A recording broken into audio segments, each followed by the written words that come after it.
I can't deny it. I can't just fake it. I only know how to pull myself apart. I never thought I'd go this far. In spite of all the scars, it's over now. Run away, out of time. Find a place where I can never hide. I let it burn, I let it burn, change or even try. Let it burn, I'll never be coming back. 'Cause I'm losing my mind.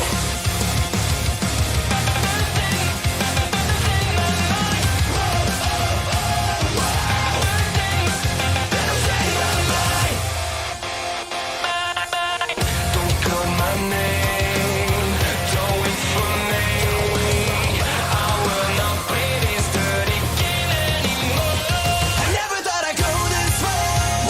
Another day, another to score. I never thought I'd hurt so bad. I pray to God each day it's over now. Run away, out of sight. Find a place where I can never hide.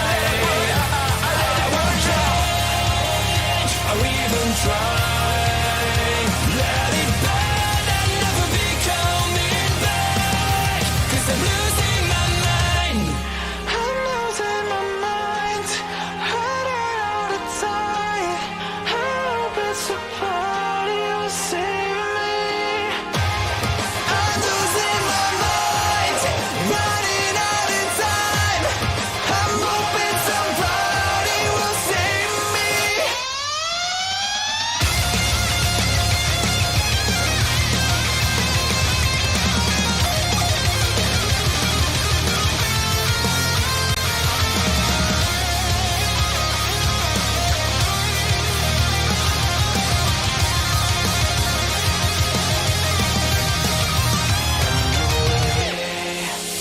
Out of time. Find a place where I can never hide. I let it burn, change or even try. Let it burn, I'll never be coming back. I let it burn, I'll never be coming back. 'Cause I'm losing my mind. I'm losing my mind. 'Cause I'm losing my mind.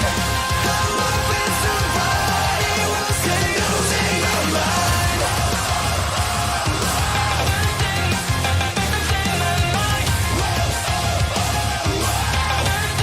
'Cause I'm losing my mind.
You know, if everybody that complains that the intro's too long, man, I'd play another song if I could.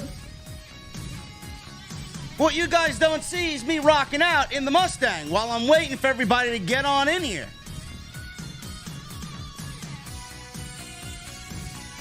I know most of you wish the intro was as quick as Dynamite.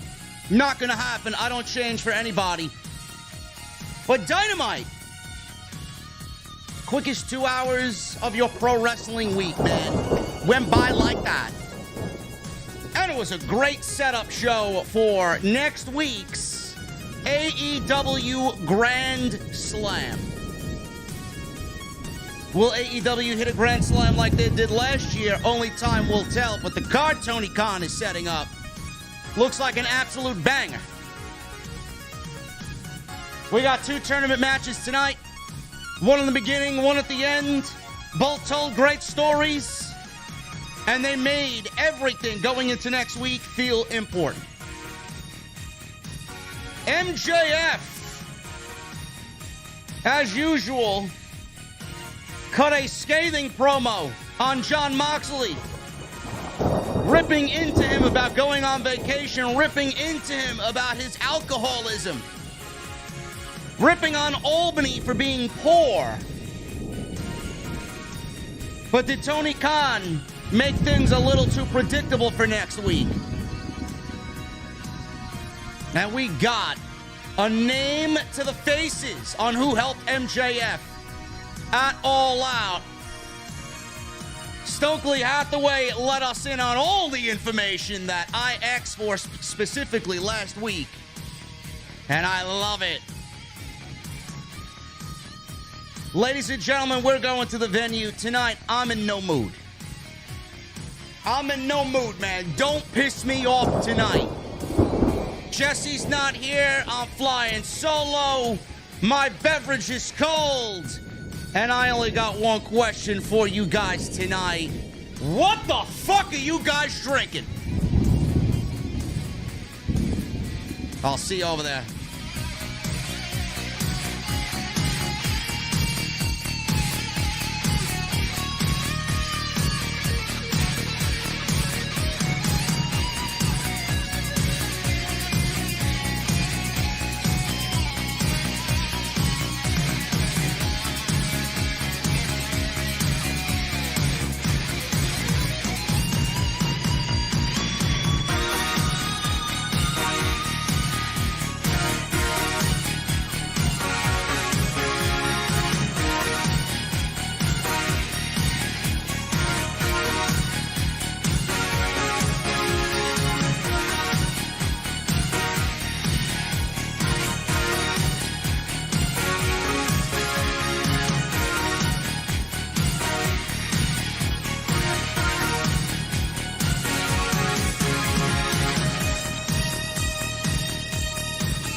Why has Triple H been so successful? Why is Triple H running WWE better than Vince McMahon and Bruce Pritchard on Monday and Friday night? Long-term booking.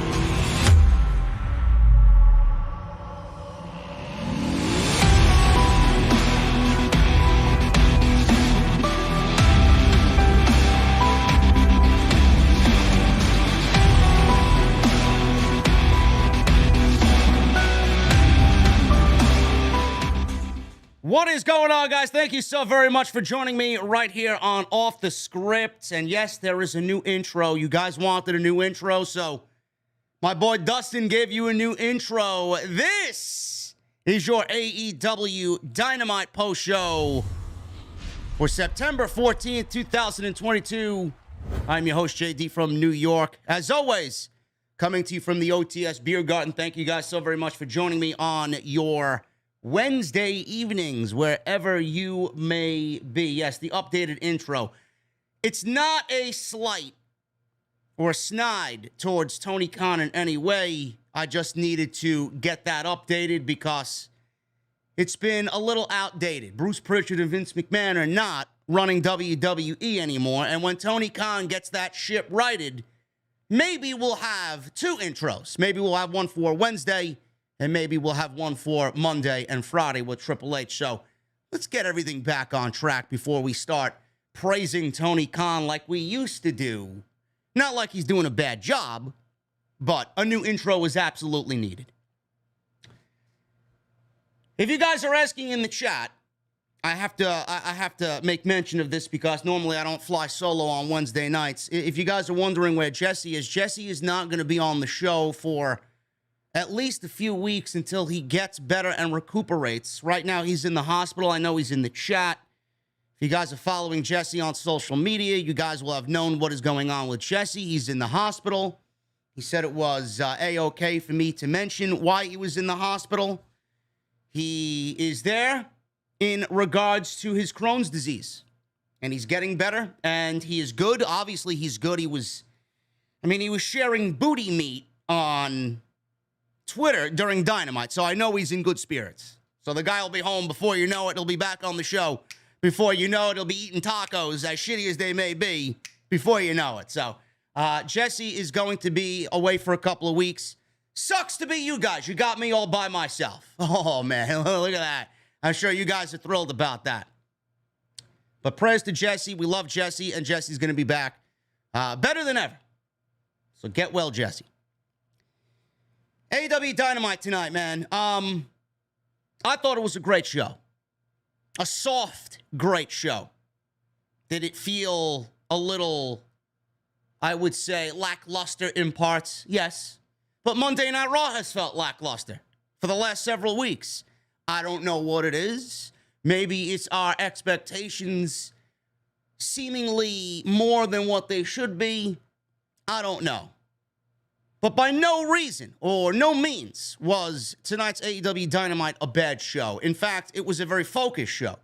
It was a very great setup show for next week's bigger show in New York City for AEW Grand Slam at Arthur Ashe, which I may be doing a meet and greet.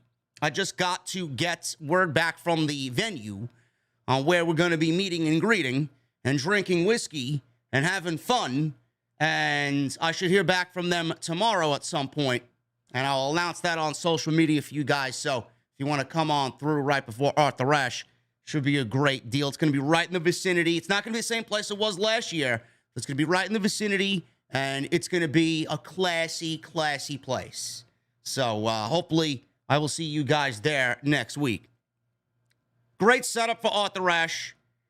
I loved how they bookend the show with the beginning with Jon Moxley and Sammy Guevara, and then the end of the show with Chris Jericho and Bryan Danielson. This was the selling point of the show tonight, and both matches felt important. Obviously, one was better than the other, not to take anything away from Jon Moxley and Sammy Guevara, which I thought was a great match.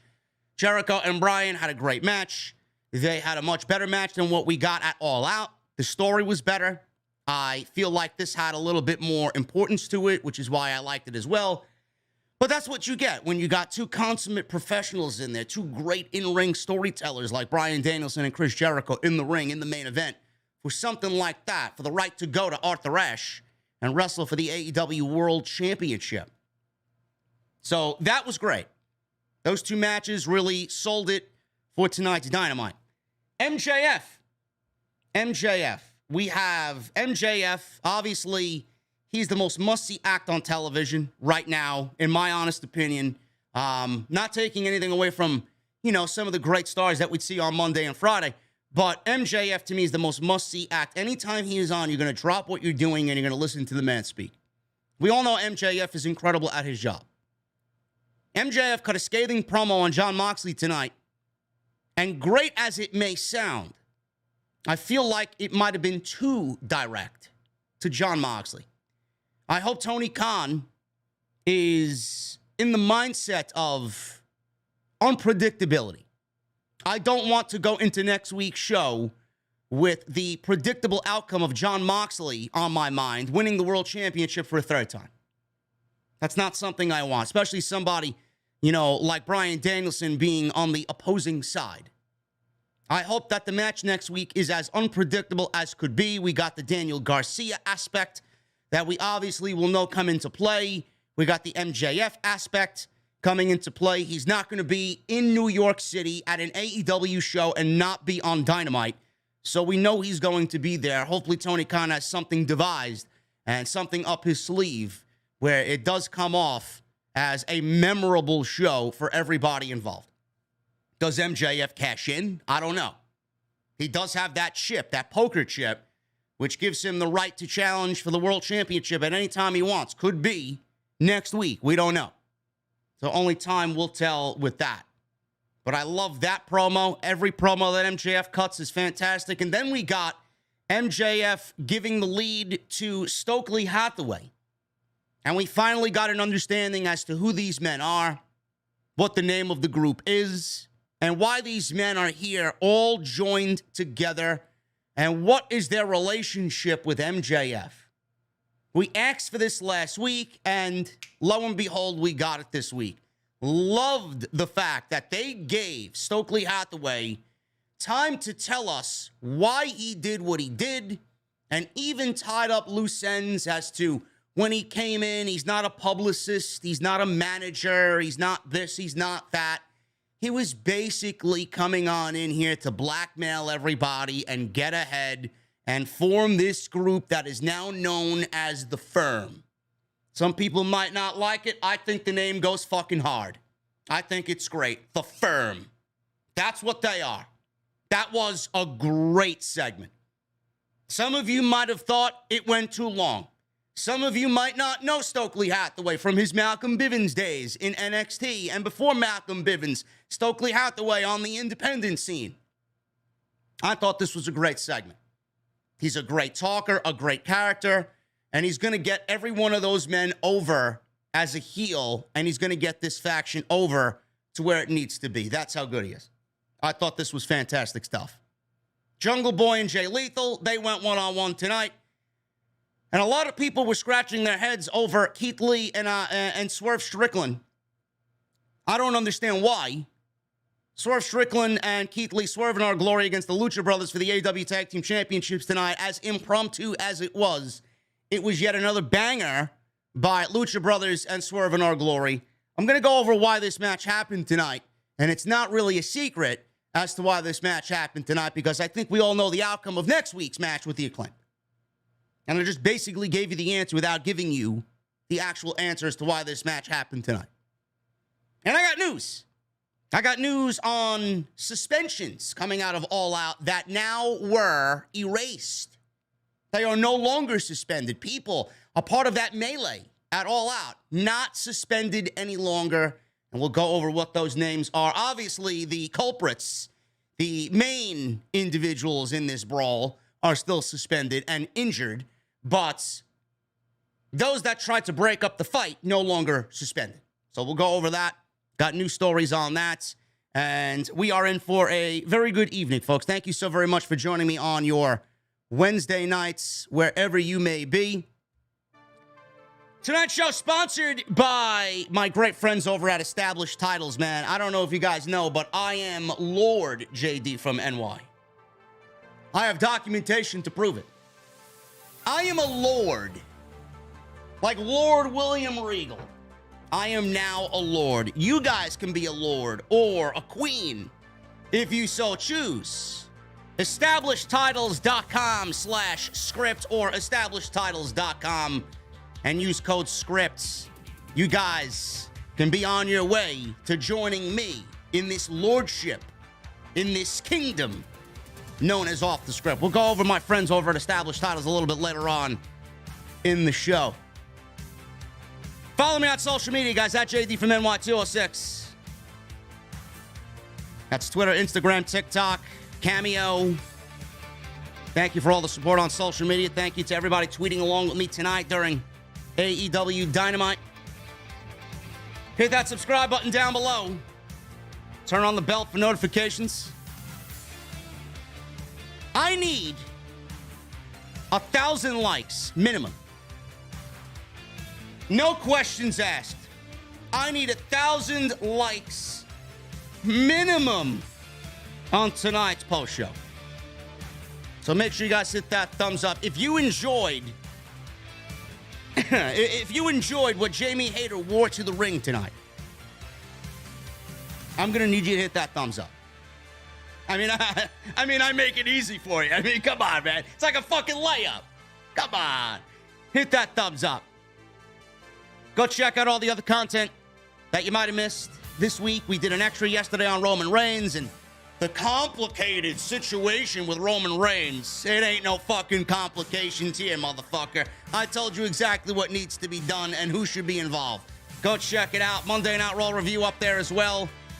Off the scripts from Sunday night up there, and the big week that was last week. If you missed any of that content, I'm sure some of you still catching up on it. It's all there on the homepage. Go and check it out. And as always, super chats are open, man. Get them on in. We'll hang out at the end of the show and join the VIP club. Become a channel member right here on Off the Script. We have new emotes, man. 7 in total coming. On top of the ones you guys got now. Plus 2 new badges. Unbelievable stuff by my team over at DV8 Designs. We're going to be getting them in the next few weeks. So hit that join button and become a channel member right here on OTS. One thing I don't want to see, I seen his name in the chat. And if anybody's listening to me over at AEW, Tony Khan may be listening to this. Luigi Primo needs to go away and go back to the fucking pizza shop that he came from. And he needs to just stay off my television. I don't know where the fuck I never before tonight heard of Luigi Primo. I don't know why he was on the show. Maybe it's because of New York having great pizza. I don't know of any great pizza shops in Albany. By the way, fuck Albany. I hate Albany. I hate Albany with a fucking passion, man. I do. And I don't know who Luigi Primo is. I don't. He legitimately looks like a fucking jobber. He himself looks like an embarrassment. And if this guy finds any more TV time on AEW television, I want them to quit before they are ahead of themselves. Please. We don't need him on television. Luigi Primo. One of my favorite shops in South Jersey when I go to Atlantic City is Primo Hoagies. I love me a good Primo Hoagie. But Luigi Primo, no thank you, man. This guy looks like a fucking illegitimate cousin of Super Mario and Luigi. It's me, Mario. No, we don't need that on television. Please, just move on with that. Okay? Fucking Luigi Primo. What a goon. What a complete gee. Where did he come from, Luigi Primo? Yeah, Luigi versus Danhausen. That's exactly what we need, right? It's me, Mario. Get him out. Get him out. Nobody wants him. Dynamite started off with Jon Moxley and Sammy Guevara. A lot of people were ragging on Sammy Guevara coming out of his vlog, apparently. He cut this promo tonight, or not tonight, on the vlog. And we seen it leading into tonight's show. A lot of people were like, what is he crying for? He doesn't get opportunities. He's not on the posters. He's not in this. He's not in that. People overlook him. People turn their backs on him. Some people were claiming it was not really a good promo. I didn't find anything wrong with the promo. I just didn't think the verbiage was in line with what we think of Sammy Guevara. I mean, Sammy Guevara is very good at what he does. And I thought it was a good promo on his end to hype up his match with Jon Moxley. So we got Jon Moxley obviously advancing here against Sammy Guevara. I don't think this was in doubt at all. Moxley grounded Guevara early, but Guevara responded with some strikes in the corner. Guevara was playing the coward early on here. He was kind of playing it up with the crowd a little bit. And then when he got back in the ring, Moxley turned him inside out with a King Kong lariat. So they got a chop battle going back and forth. Moxley was asking Sammy, this was one of my favorite spots of the entire night. Moxley asked Sammy to give him some chops. And Moxley was receiving these chops by Sammy Guevara. At one point, he laid down to take a nap during the chop fest. Then he gets right back up and starts blistering chops on Sammy Guevara. Guevara sent him to the outside. Thereafter, with 2 dives, Guevara drove Moxley's head into the ring steps. He took advantage early on here. Moxley quickly came back, sent Guevara into the railing. Moxley couldn't stay in control. Guevara then posted him against the steel post, went back into the ring, and he made a quick cover here, only got a 2 count. Guevara escaped a rear naked choke early on. He remained in control after the attempt of the rear naked choke by Moxley. attempted pile driver on the apron. Moxley countered this into a headlock and drove his head, did Moxley. Drove Guevara's head right into the ring apron. That looked like it sucked. Or either that or Sammy Guevara is just masterful at selling. So Guevara, he is outside. He gets back in the ring at a 7. And then Moxley goes at him with some stiff attacks. He violently raked his back. Moxley with the old school Hogan maneuver. The raking of the back, which I always found humorous. I mean, it's an old school move, man. It's an old school Hogan and Roddy Piper maneuver. You got to love it. Then he bit him, and then he planted him with a butterfly suplex off the top rope for a 2 count. Guevara countered a submission from Moxley into a Boston Crab. And after the Boston Crab, he's up top. He hits a double jump cutter. He lost his footing a little bit on the first jump, and then the second jump, he got it. So he goes for a near fall off the jumping cutter. He's going for the GTH, the go to hell. He's looking to finish this thing off, and that was counted into a bulldog choke by Moxley, which looked great. He gets out of the bulldog choke. He transitions into some anvil elbows. Guevara countered a King Kong lariat into a great Spanish fly for a 2 count. This is where Guevara usually shines, late in the match. Moxley cut off Guevara in the corner with an avalanche German suplex, and both guys are down. All of a sudden, we see Anna JAS and Tay Conti, or Tay Mello at this point. Now, she's Tay Mello. She's not Tay Conti anymore. We see both of these ladies on the outside. Anna J, she's got this almost see-through shirt on, and she's got purple hands covering her tits. And Tay Conti's running around on the outside while Bryce Remsburg is obviously distracted by Anna J. I mean, who the fuck wouldn't be? I mean, Jungle Boy's a lucky guy, I'll tell you that right now. And then we got Tay Mello on the outside. She's running around, scheming. She gets in the ring, and she's wearing these big, pointy boots. And she kicks Moxley right in the penis. So come from behind, she does, and she kicks Moxley in the penis. And he goes down. So we got this possible upset happening here. Guevara goes for a quick roll-up. He only gets a 2 count. He's stunned. Guevara missed a senton atomico. And Tay Conti and Anna J, their attempt was foiled. So we got strikes going back and forth. So Moxley, he's up in the GTH. He floats out of the GTH into a great-looking Death Rider. And that was basically it. Moxley wins with the Death Rider. 1, 2, 3. And he's advancing to Grand Slam. He's going to New York City. You know, he was supposed to be away for 6 weeks, reportedly, I read today. Moxley was with Renee. He was supposed to go on vacation.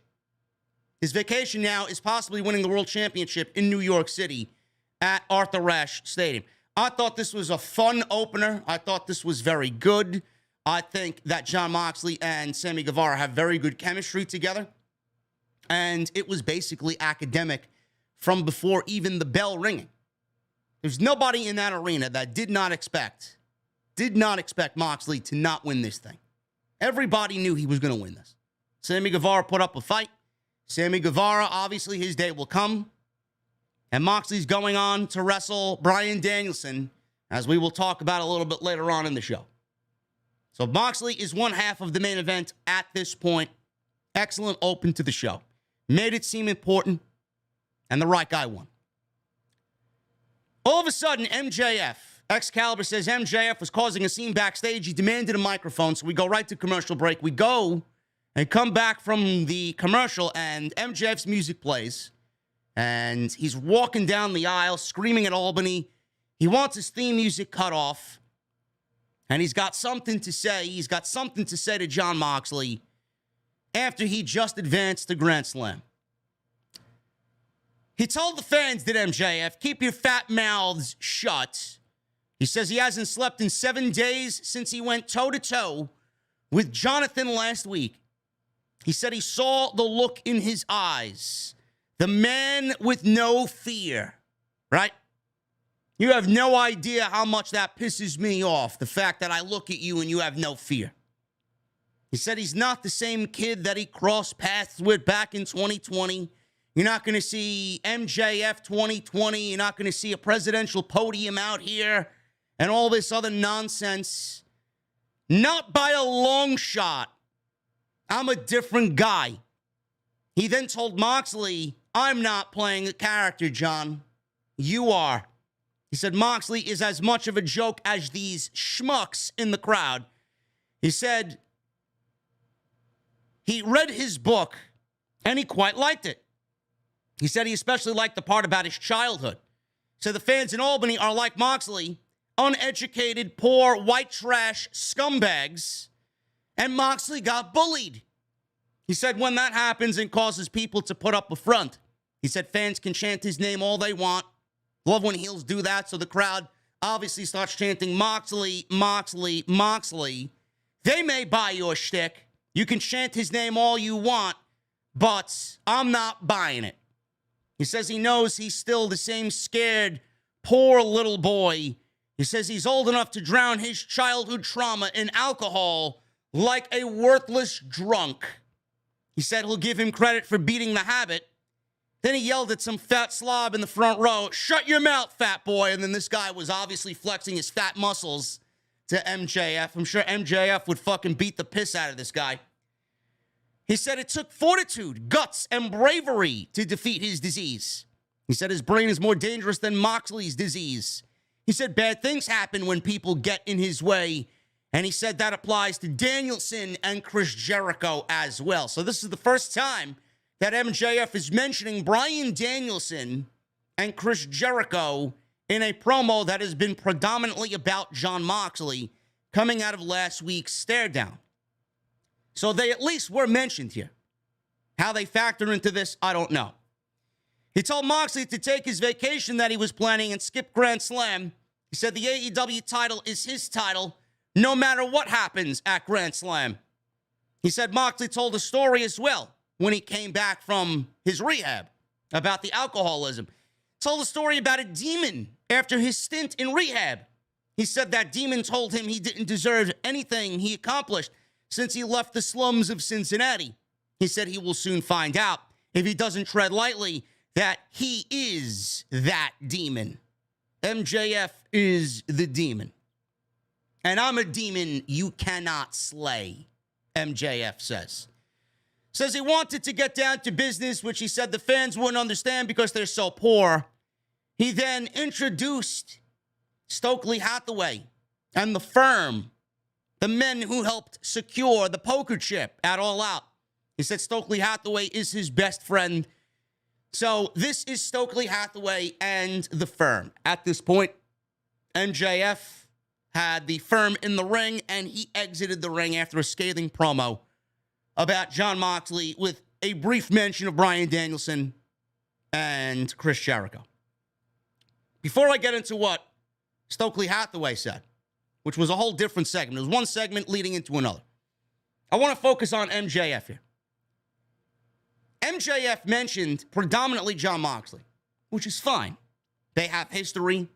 We know that they have history in AEW, so clearly it does make sense. I love the fact that MJF brought up the whole presidential thing while they were feuding and, you know, the podium and that little presidential run he was on, you know, MJF 2020 or whatever the fuck was going on there. This is not the same MJF. This is a different MJF. And I'm glad he brought all of this up. Now, the one thing I don't really understand is if you're going into next week's show with Jon Moxley being the odds-on favorite to once again walk out as the AEW champion, it doesn't matter if it was against Jericho or Bryan. He's the odds-on favorite because he's the fan favorite. Tony Khan loves him. Tony Khan, obviously, if I'm to get into the mind of Tony Khan, if I'm Tony Khan, I want to put myself in his shoes for just 5 minutes. If I'm Tony Khan and I'm looking at what CM Punk did to me and the company at All Out and the media scrum, I'm also looking at Jon Moxley, who you relied on. Tony Khan relied on Jon Moxley to carry the company in the absence for 2 months of CM Punk as interim champion. Jon Moxley beat CM Punk in Cleveland. Jon Moxley then went into Chicago, laid down after a great match with CM Punk, and lost that match, crowning CM Punk once again the undisputed AEW World Champion. You relied on Jon Moxley to do this for you and the company. If I'm Tony Khan and I put myself in his shoes for 5 minutes, I feel genuinely bad and terrible. There's not any amount of apology that would be sufficient enough towards Jon Moxley. Even though, you know, Tony Khan always has his heart on his sleeve and he's always wanting to do what's right by everybody, there comes a point where you got to sit down and you got to look at yourself and say, man, I messed this up. He didn't do anything during that post-show scrum, and he allowed CM Punk to walk all over him. Jon Moxley deserves better than that. That's why that promo on Wednesday last week hit so hard. Jon Moxley's the MVP of AEW. Jon Moxley may be the MVP of all professional wrestling. Jon Moxley is AEW's ace. Number one. I don't give a shit what PWI and their top 500 says. You could put Roman Reigns on a sheet of paper and express to the fucking world that he's the best wrestler in the world. Jon Moxley, just based on everything he did this summer, is the number one guy that you're looking at when you're talking about any fucking wrestling list. Bar none. Because of what that means. What he means to AEW. I don't give a shit what anybody says. Jon Moxley, I would feel bad for. So I'm having a feeling right now that Tony Khan wants to kind of make it up to Jon Moxley and give him another run with the World Championship, but I question that as well. This is where these creative meetings would go back and forth and bounce ideas back and forth. Do you really want to give Jon Moxley another run as the AEW champion? Do you want to give him another run as AEW champion, knowing that whoever walks out of that match is going to inevitably drop the title to MJF? Now, we could get somebody winning that match on Wednesday next week and a cash-in immediately happening. There'd be no reign whatsoever, and we start basically the rest of the year and for the foreseeable future for a very long time. He's going to be heralded as the longest reigning AEW champion ever. We could have a new champion next week if Tony Khan wants to book it. He could cash in next week, MJF. It doesn't matter who wins that match. But do you really want to give Jon Moxley that win, knowing that no matter if it's Moxley or Bryan, they're inevitably going to drop the title to MJF, whether it's next week, whether it's at Full Gear? We don't know. We don't know. This is why I've advocated for not only this match next week with Bryan and Moxley, but I've also advocated for Bryan to win the World Championship. Hold on to it a little bit. MJF can go through Jon Moxley at some point on the way to Bryan. And then Bryan drops the title to MJF at Full Gear in New Jersey. A place that I'm sure MJF is thrilled about winning the world title in. Not really, because he thinks New Jersey's a shithole. But, I mean, that would be great. It's still a New York, New Jersey type show. It would fit right in with the whole narrative there about him winning basically on his home turf. And he's going to be mega over in New Jersey if that is the way that Tony Khan wants to go and do business. But did he make it? There are ways out of it, obviously, but did he make it a little bit too predictable by MJF targeting Jon Moxley so much in this promo with barely a mention of Bryan and Jericho, who was in the main event? I don't know. I hope Tony Khan knows what he's doing. Not saying that predictable is bad. I'm not saying predictable is bad at all. I always reference the Stone Cold Steve Austin, Shawn Michaels WrestleMania 14 match. We knew Stone Cold going into that match was going to win the World Championship. Whether or not anybody at the time believed it or not, I don't know. But I think we all kind of knew Stone Cold Steve Austin was going to be crowned the new WWF champion. I'm not saying that predictable is bad. Predictable can be good sometimes. But in this case, I hope that there's some wrench into the gears as far as creative alongside what Tony Khan is thinking going into next week's show. That's all I could say. So now we shift gears to Stokely Hathaway. I said last week with Jesse that it should have happened last week. It should have happened on last week's show. Why did they help him win the poker chip in the beginning of All Out? Who are they? What is their business? Why are they together? Yada, yada, yada, blah, blah, blah. We got that a week later. Now, I don't know if that was done because it was designed that way, or maybe they heard the criticisms of the community and said, we got to get this on TV. We got to give these people an explanation. I think they're right. I think we owe these people an explanation. Should have happened last week, but I'm glad we got it this week because now things are really ramping up going into Grand Slam next week. So Stokely Hathaway's out there. The Firm is what they're called. W. Morrissey, Ethan Page, the Ass Boys, the Gun Club, and Lee Moriarty. Hathaway took the microphone. He said he had a meeting with MJF. He said MJF was disenfranchised and wanted to quit AEW. This meeting, by the way, took place in New York, he said. He said that would give everyone what they wanted. That would have given everybody what they wanted. MJF just walking away and quitting AEW. So we sat down and we prayed and we prayed and we prayed and we came up with a logical solution. He said this is one of the rare times that they will see them together because MJF, when he doesn't need them, they will all go their separate ways. Stokely Hathaway then said, I'm not a publicist. I'm not a manager. I'm not an assistant. He said he's just a friend who has the connections and network to make anything happen. He said everything he has done since Double or Nothing when we first saw him come out with Jade Cargill has been a con. C-O-N. He said there's not one rock he hasn't turned over. He said the juicier the gossip, the more power you have. He said there's nothing like good old-fashioned blackmail. He said that's what turns him on and gets him going. He talked about his guys. He turned to W. Morrissey first and said that Morrissey wants to do what he wants to do, and that's when he's happy, when he gets to do what he wants to do. He loves him, and he appreciates him. He didn't really give us an insight about what W. Morrissey's doing here.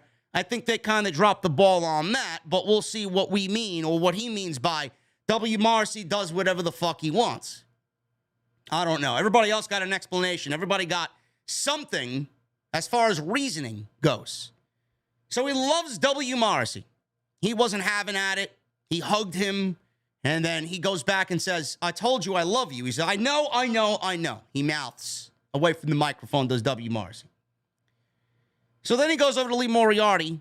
He said it's time for Moriarty to become a star, and he said he wants to bring some honor back to the Ring of Honor Pure Championship. It's a good spot for him. Lee Moriarty, when Ring of Honor gets started up, is a good spot for Lee Moriarty. When that happens, I don't know. So then he shifts his attention to the Guns. He says the Guns are not boys, they are men.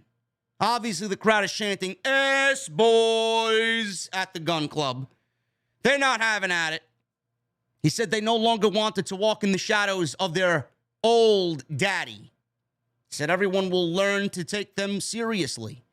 What if the Acclaim win the Tag Team Championships? Will they be next in line to get a shot at the Acclaim? Will we see that rivalry renewed this time for the Tag Team Championship? Something to look out for. He said everyone will learn to take them seriously. He then turned to Ethan Page, who got a huge reaction from the crowd. And that's a great thing to listen to because I think the crowd is the pulse of what is going on here.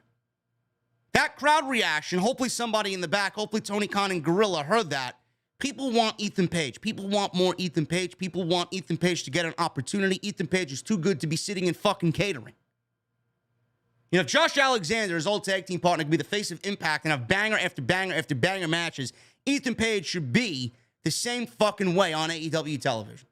Instead, the only feeling I got about Ethan Page is that they brought him in with the sole reason of keeping him there to kind of lure Josh Alexander to AEW, and that never happened, and I don't think that will.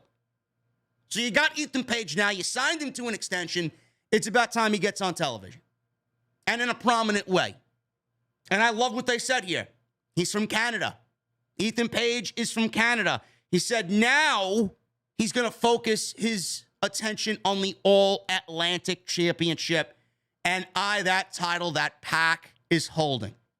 Great. This is fantastic. Who knows if PAC is going to be the champion by the time we get there, but the fact that every one of these guys, minus Morrissey, because he does whatever the fuck he wants, look at him. Do you want to fuck with him? I know I don't. All these guys are on TV. MJF introduced them. MJF gave them props about helping him secure the poker chip and becoming the #1 contender for the AEW title. And Stokely gave these guys a purpose and a goal to go after. How many times do we see? I said this most recently about Judgment Day. I said this about Judgment Day when they formed on Monday Night Raw. Edge was going all cryptic about their message, wanted to get their message out there. If you got somebody like Adam Copeland leading your group, and you enlist Damian Priest, who we know has got top potential, and Rhea Ripley, who we know has been given the short end of the stick, you haven't given us a fucking reason as to why these people are together and what their ultimate goal is. If you guys remember when Judgment Day first formed and Rhea Ripley was enlisted to join Damian Priest and Edge, the reason why she joined Judgment Day is because she felt the fans turned on her and she was sick of people signing or wanting autographs. She was sick of signing autographs only for them to end up on eBay, is what she said. No, that's not the case. That was not the reason why you joined Judgment Day, and that is a lame fucking reason to go out there and spew to the general fucking public and the audience watching your show. That is not the reason why you joined Judgment Day. That was fucking pathetic. And it did not give me any interest at all in Rhea Ripley joining Judgment Day. Do you know why I'm interested in Judgment Day now? Because she now has a fucking purpose, and her purpose is to manipulate Dominic Mysterio. That's the fucking purpose of Rhea Ripley. She's being used as a devil to manipulate a young man in Dominic and take him away from his father. Now she has a meaning. But we never got any meaning with Judgment Day. Stokely gave us meaning for these guys and their goals and what they want to accomplish in AEW in 10 minutes. Beautiful. Absolutely perfect. I could not ask for anything more. Everything that we needed, they gave us. Now it's time to execute. I don't want to see them operate all at the same time going after all these championships. Slow but sure. One by one by one. Ethan Page going after PAC or Ethan Page going after Orange Cassidy. Whichever the case may be, I think that's a great role for Ethan Page. The Gun Club, I'm not big on the Gun Club like some people are, but it could be an interesting story when that time comes. Two homegrown AEW tag teams vying for the tag team championships. Fantastic. W. Morrissey, he does what the fuck he wants. He may be targeting Wardlow at the end of all this. We don't know. So I loved everything about this segment.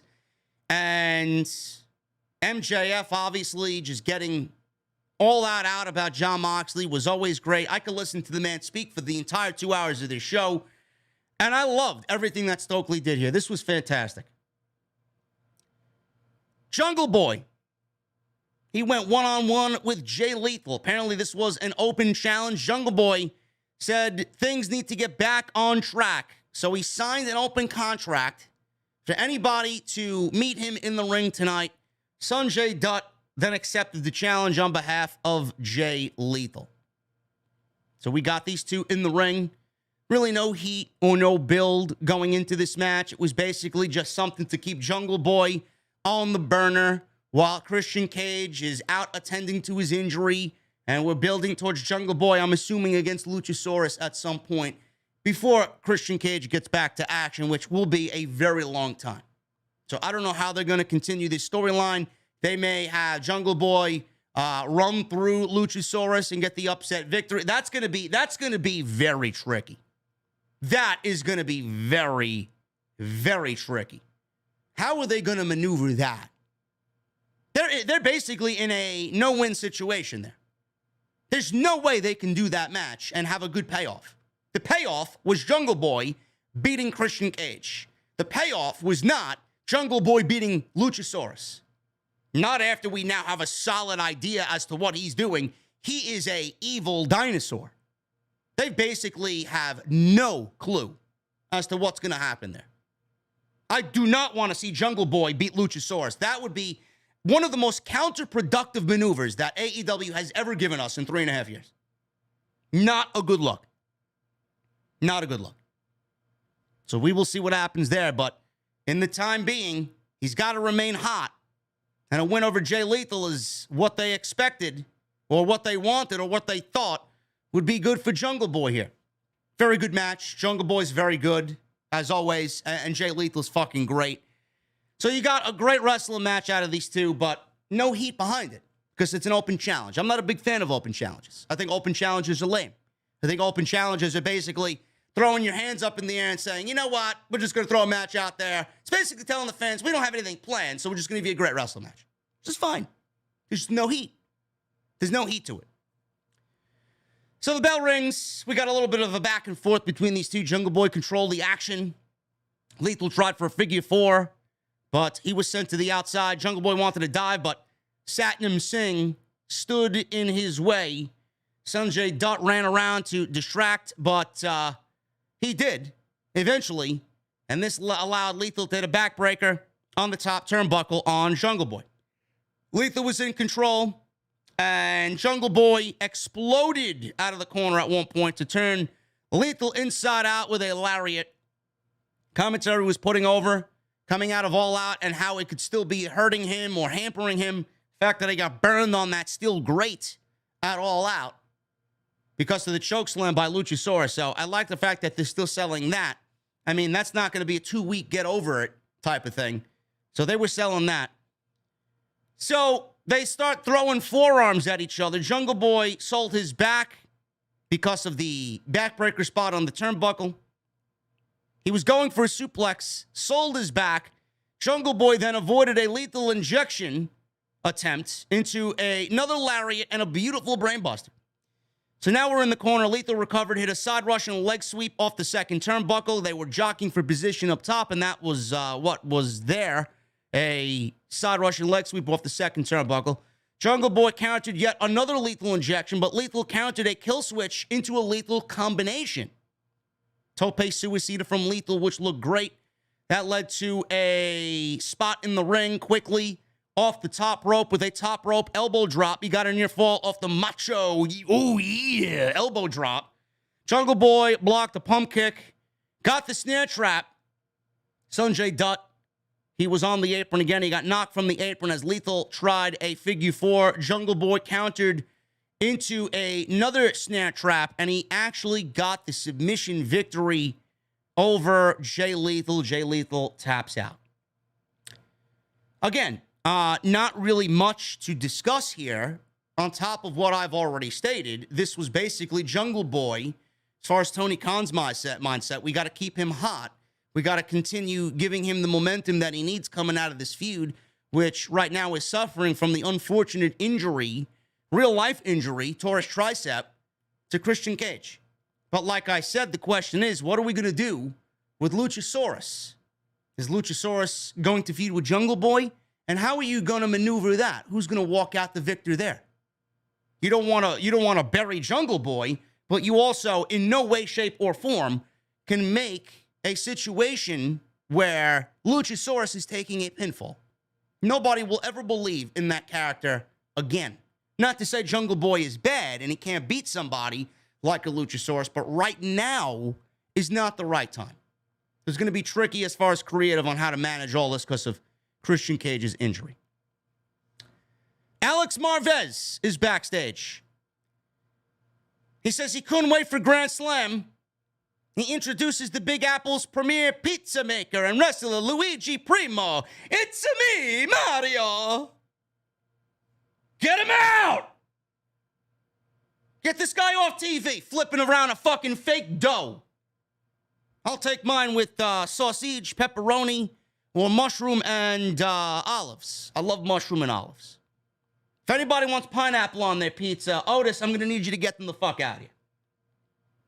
I don't want to criticize anybody who loves pineapple on pizza, but not in my establishment. We don't do that here. We don't do that here whatsoever.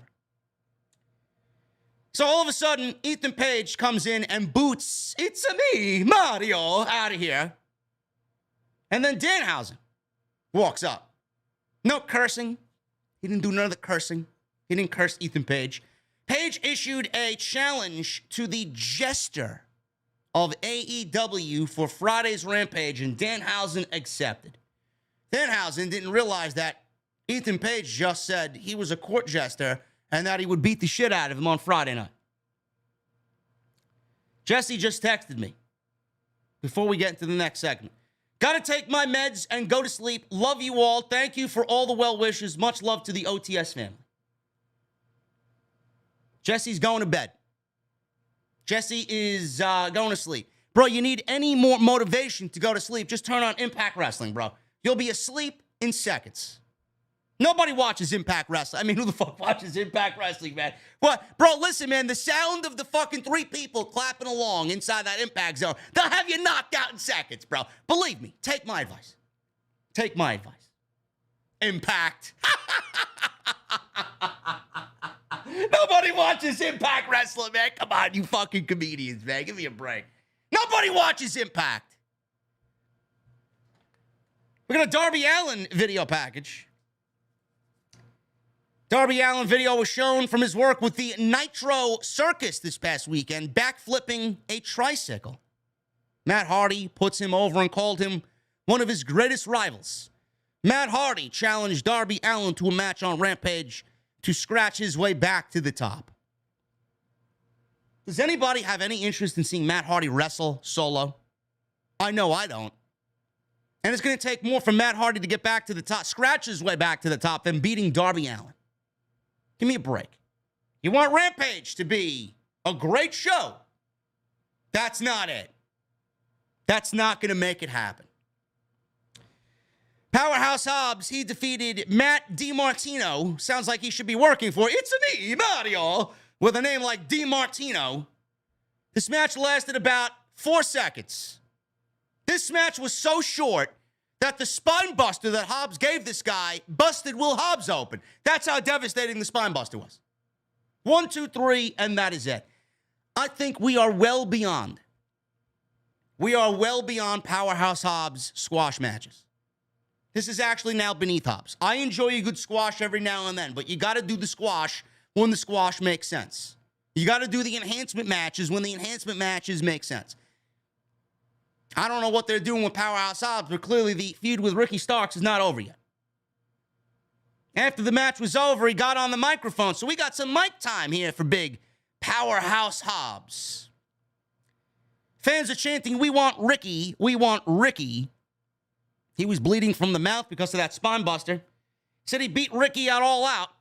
He said he spent 20 months with him, but at All Out, it only took him 4 minutes and 35 seconds to beat him. But who's counting?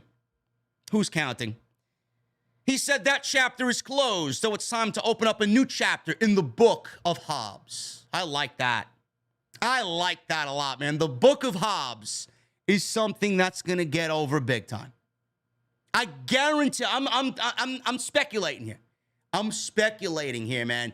I guarantee you, I would put money on it that Powerhouse Hobbs is being mentored by Mark Henry. You got the Hall of Pain, the House of Pain, the Hall of Pain. You got the Hall of Pain and the Book of Hobbs. I guarantee it just sounds like a Mark Henry, learning tree type thing. I could absolutely see. And Mark Henry, man, when he was heel, when he was like chasing the world champion, Mark Henry was fucking great. That character was so fucking good, man. Really. I loved Mark Henry as a heel. So good. The Book of Hobbs. He says that starts tonight. Starks walked down the steps. Cool, calm, and collected was Powerhouse. He was calm, too. He didn't give a shit. But was Ricky Starks walking down the aisleway in the fence. He had this black shirt on. He had his chains on. He had his sunglasses on. Ricky Starks walking into the fucking ring. He just wanted to be there, man. He just wanted a word with Powerhouse Hobbs.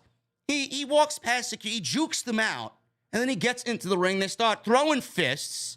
He picks up the microphone that Hobbs was using to cut this promo, beats him over the head with the microphone, and that was basically it.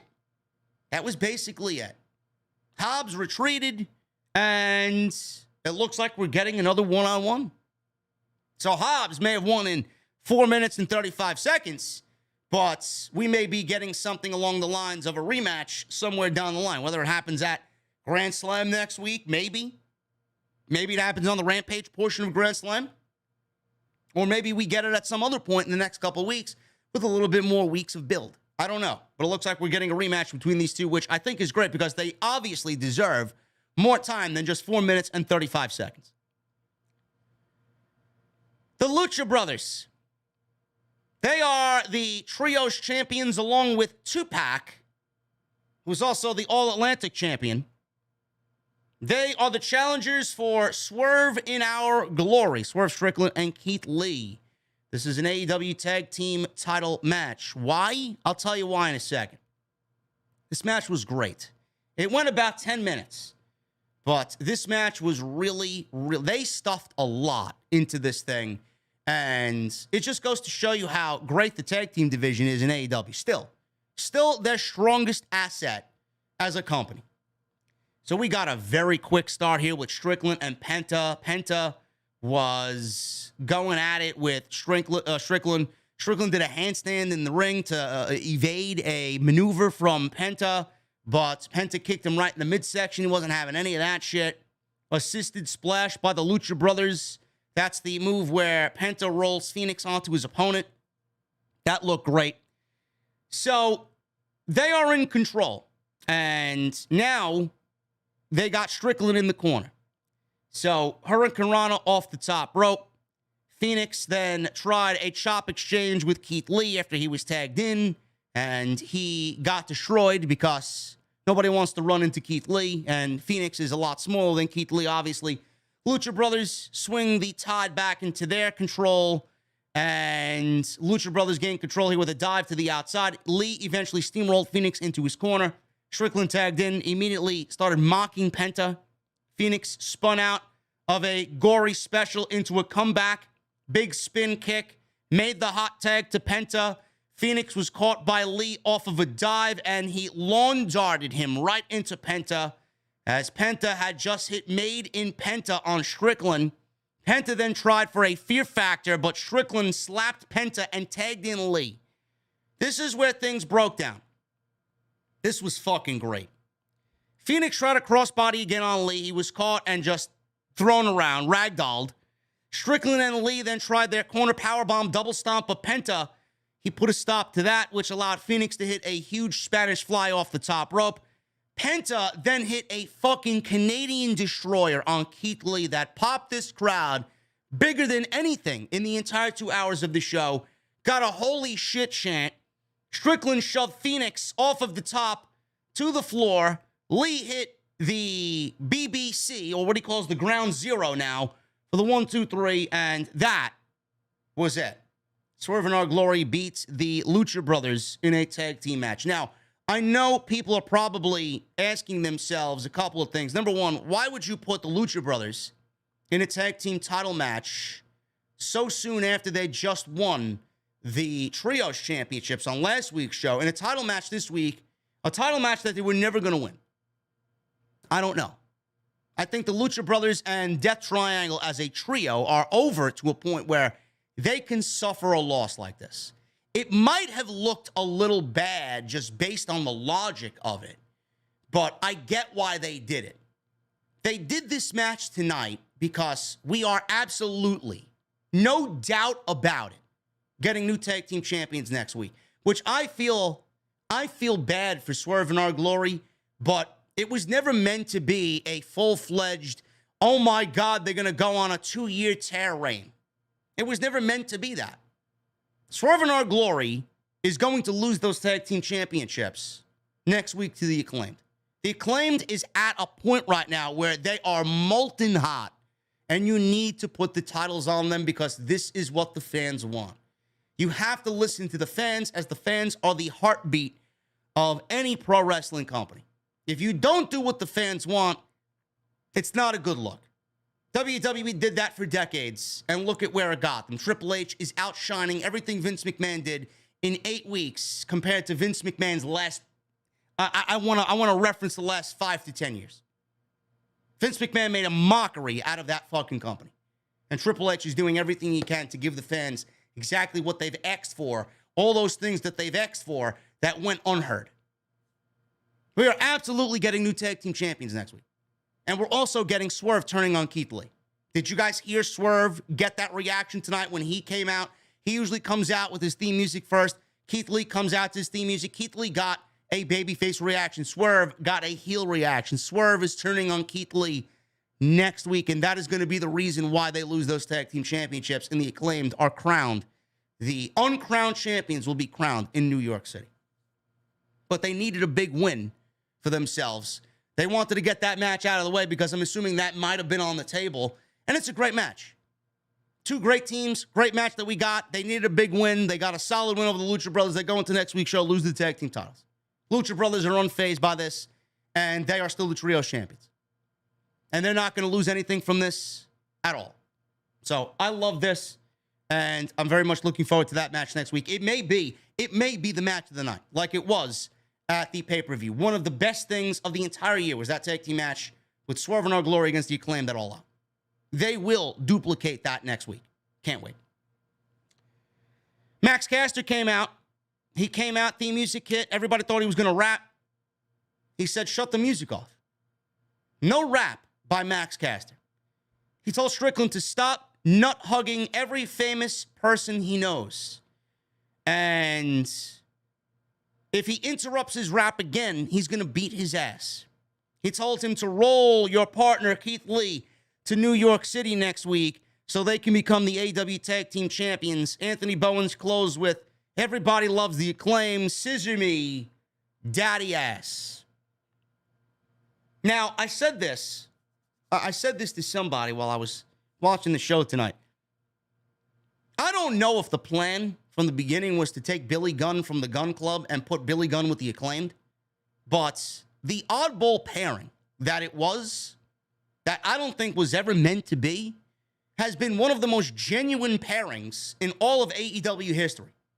Now, whether or not this was planned, I don't think so, or it happened just because, and nobody knew what the fuck was going on, and nobody knew what the fuck was happening here as far as who's going where, and is he going there, is he staying with his sons, is he going to the Acclaimed, and whatnot. At the end of all of it, it makes Tony Khan look like a genius. At the end of it all, it makes Tony Khan look like a genius. Look at how over scissor me daddy asses. Look at how over the Acclaimed are. You know, the Acclaimed is really something special. Billy Gunn is over with the scissor me daddy ass shit. All of this is because of the Acclaimed. You know, people cry for opportunities. And I may go on a little bit of a mini rant here. You know, people cry for opportunities. People cry that they're not on TV. People cry that they're not being used. People cry that they're on dark. But the Acclaimed have been here from the very beginning. Anthony Bowens has been out on 2 different occasions. Max Caster has had to wrestle without his tag team partner in singles capacity more times than he really thought that he'd have to. And we are now here. None of them ever bitched and complained. The only time Max Caster complained is when he got taken off of television for something that he shouldn't have said. Something that was insensitive that I don't even remember what he said. And it wasn't even a big deal when he said it to me, when he said it. We didn't hear any bitching and moaning. We didn't hear any bitching and moaning from Anthony Bowens. Nothing. Not a single fucking peep. You know why they're getting the opportunities that they're getting now? Because they put in the time, they put in the effort, they put in the fucking effort to get over their gimmick and their shtick and really own who the fuck they are on AEW television. And that hard work and that dedication and that loyalty is not only being heard by the fans, not only are they being appreciated by the fans, but now they are at a point where Tony Khan is going to reward them because they went through the process. They went through the entire process. You get people crying and people who are egomaniacs and this and that. When you think of putting in the work and getting there through hard work, trials and tribulations being paid off, homegrown talents at that, the Acclaimed is absolutely a statement to that. And yes, Swerve and Keith Lee whether they were supposed to have a long reign or not, their reign is going to be a memorable reign. Why? Because they just gave you one of the best tag team matches of the entire year. It's going to be on everybody's top 10 list, bar none. And they were the team that basically helped aid the Acclaimed get to that next level where they are on their way to being megastars. You cannot leave them out of that. You cannot leave Swerve and Keith Lee out of that. They are a part of what happened here in the last few weeks with the Acclaimed as anybody else. This is great shit. Absolutely this is the reason why we watch professional wrestling. I love it. And that Arthur Ashe Stadium is going to be absolutely fucking crazy next week when they win the tag team titles. Backstage, Marvez interviewed PAC, Tupac. The Lucha Brothers were in the background. They were returning to their locker room after a very hard-fought match with Swerve In Our Glory. PAC took issue with Marvez. I mean, I don't know why anybody likes Marvez. Marvez is a complete fucking Nimrod. This guy sucks. So Marvez said something out of line. He said that the Lucha Brothers were a bump in the road for Swerve In Our Glory on the way to Grand Slam, and PAC took offense to this. He said, they are the trios champions, Alex. He says he's the inaugural AEW All-Atlantic champion, the first ever dual AEW champion. He told him to put some respect on the Death Triangle's name and mind his own business. All of a sudden, we see a punch come out of right field, and it's Orange Cassidy who hit him with a Superman punch or an orange punch. Cassidy walks into frame. He drops down as PAC is motionless. He said he won't be a double champion for long. Match is booked. Match is booked for next week at Grand Slam. PAC versus Orange Cassidy for the All-Atlantic Championship. It was a few years ago where they wrestled, and everybody thought Orange Cassidy sucks. Orange Cassidy's not a good wrestler. This is beneath PAC. I heard it all. All those same people said the same thing against Will Ospreay when Orange Cassidy wrestled Will Ospreay. They looked like fools coming out of that PAC match, and they looked like bigger fools coming out of the Will Ospreay Orange Cassidy match. It is going to be a banger. PAC does not deliver anything but bangers. Orange Cassidy may walk away as the new All-Atlantic champion, and I think that may set up Orange Cassidy babyface versus Ethan Page as a heel. I could be wrong. I don't give a shit who we go up against. Ethan Page versus PAC or Ethan Page versus Orange Cassidy. One or the other, I think, is a great match. But that's going to be a banger next week. And it's going to be something that's going to make, again, said this during Forbidden Door weekend, Orange Cassidy and Will Ospreay are going to make a lot of people look like a bunch of retards. And that's exactly what's going to happen on next week's show. You're going to look like a fucking idiot. And I love it. Good. Toni Storm and Athena. They had a little cutaway promo backstage. They said they will win tonight. Storm wondered why Baker was attacking Hikaru Shida instead of making things right with Jamie Hayter. This was supposed to be Hikaru Shida and Athena. Apparently, Shida got attacked by Britt Baker, and Shida was not medically cleared for tonight's match. Toni Storm and Athena versus Serena Deeb and Britt Baker. You know, last week the women got on before, I believe it was like 8:30 around that time last week they got on TV. This week, right around the same time, going into the 9:30 time slot. This was okay. It was just there. Didn't really mean anything to me, but I have one glaring problem. One glaring problem here, Tony Khan, boss man. I got one glaring problem with this. Actually, two glaring problems with this. And we'll get into that after I go over what happened in this match. Jamie Hayter. She has not been in communication per storyline with Britt Baker since All Out. There is now a falling out. Jamie Hayter wants a new dentist, is basically what Excalibur is saying. So Deeb is now Dr. Britt Baker's partner. She's in there with Storm to start this match, and they start exchanging holds. This could be another future title match somewhere down the line. some takedowns, some corner chops. Athena makes a tag. She hits a nice-looking face buster. Baker tripped her, and Deeb attacked the leg on the apron by chop blocking. Deeb and Baker took turns, keeping Athena isolated from Toni. Athena then collapsed with the leg being sold off of an Irish whip. Deeb applied a figure four briefly until Athena got free with an enziguri. She gets over to Storm. Storm makes the hot tag. Britt avoided sweet cheek music. Oh, give me that sweet cheek. Give me those sweet cheeks in the corner. Am I allowed to say that on here? Yeah, it's my show. I can say whatever I want. Everybody knows I love Toni Storm. Don't worry about it. Don't worry about it, okay? You guys got Jamie Hayter. I got Toni. It's fine. So, Storm's got the hot tag. Britt avoided that sweet cheek music in the corner, the running hip attack.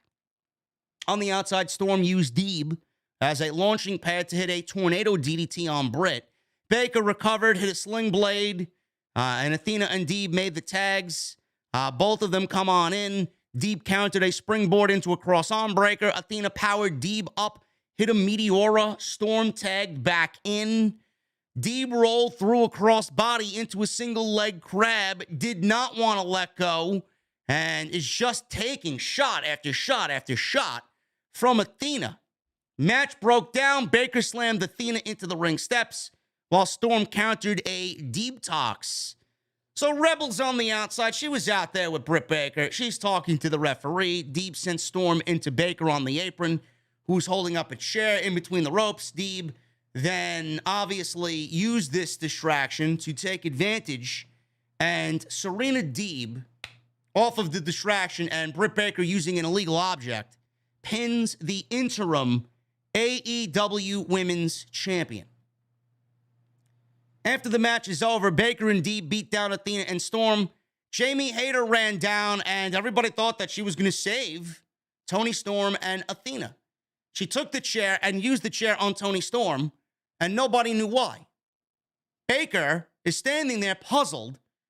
Jamie Hayter drops the chair, walks out of the ring, does this motion that she's looking at her. She sees her, and Britt Baker says, "I told you, I apologized, I apologized, I apologized." And that's the way the segment came to an end.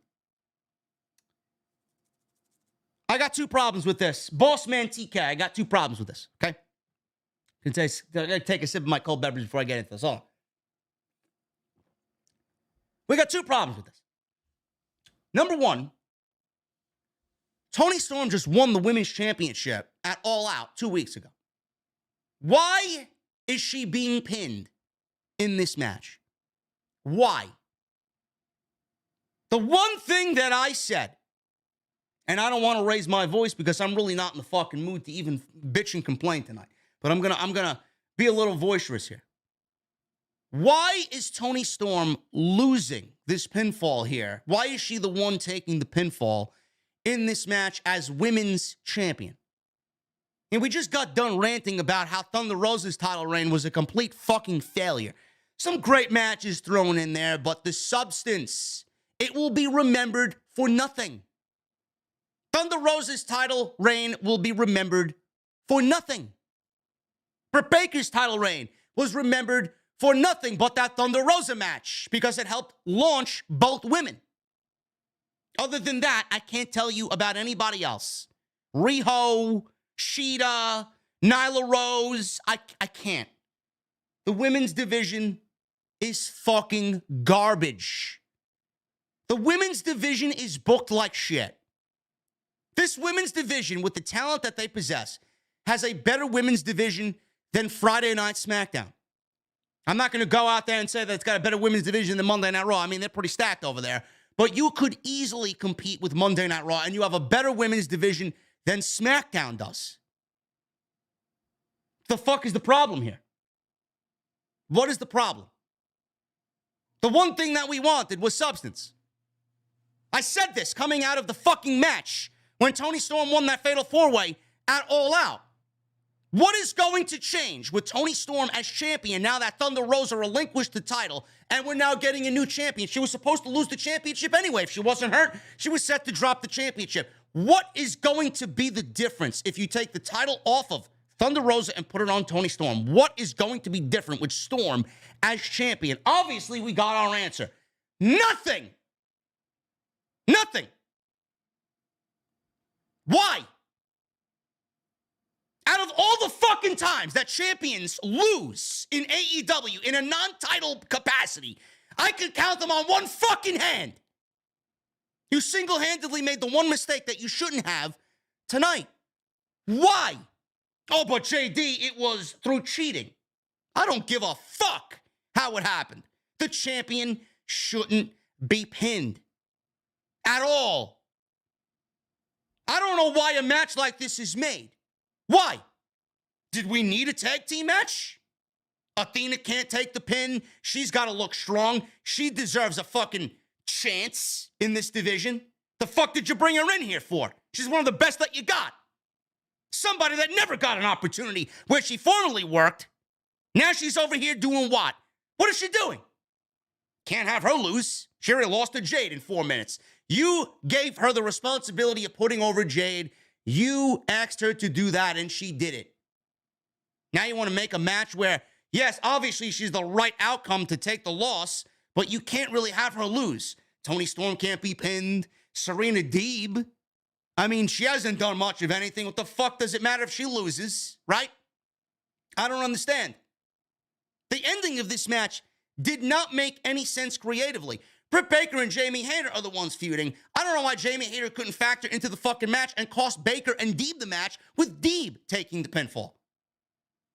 Deeb should have took the pinfall. Not Toni Storm and not Athena.